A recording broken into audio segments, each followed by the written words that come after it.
যুৱ প্ৰজন্মক ধ্বংসৰ মুখলৈ ঠেলি দিয়া ড্ৰাগছৰ কৰা থাবা ৰোধ কৰিবলৈ এবাৰ সংগীত গ্ৰুপ অফ ক্ৰিয়েশ্যনৰ উদ্যোগত সজাতীয় বাটৰ নাটেৰে ওলাই আহিল ৰঙিয়াৰ একাংশ সচেতন শিল্পী। ড্ৰাগছৰ ভয়াৱহতাৰ বিৰুদ্ধে ৰঙিয়াত দেখিবলৈ পোৱা গ'ল এক মুকলি প্ৰতিবাদী সজাগতা কাৰ্যসূচী। পংকজ পল্লৱ শৰ্মাৰ ৰচনা আৰু পৰিচালনাৰে ৰঙিয়াৰ ভূটানবাছ আস্থানত প্ৰদৰ্শন কৰা হয় এক সজাগতামূলক বাটৰ নাট ড্ৰাগছ নিৰৱঘাতক বৰবিষ। ৰঙিয়াৰ পৰা সমৰজিৎ জংঘাৰ ৰিপৰ্ট, আছাম লাইভ 365।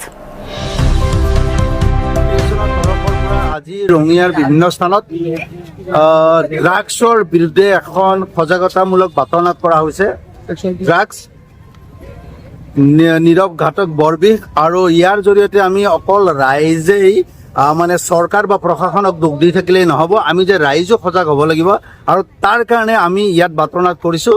ইয়াত পৰীক্ষাৰ্থীসকলে অভিনয় কৰিছে, সুন্দৰ অভিনয় কৰিছে। মই প্ৰত্যেকগৰাকী পৰীক্ষাৰ্থীক মোৰ ফালৰ পৰা আন্তৰিক অভিনন্দন জনাইছোঁ, শুভেচ্ছা জনাইছোঁ, আৰু আপোনালোক সকলোকে মোৰ ফালৰ পৰা আন্তৰিক অভিনন্দন কৃতজ্ঞতা জনাইছোঁ। আপোনালোকে সুন্দৰকৈ আমাৰ এই বাতৰি পৰিৱেশন কৰিছে।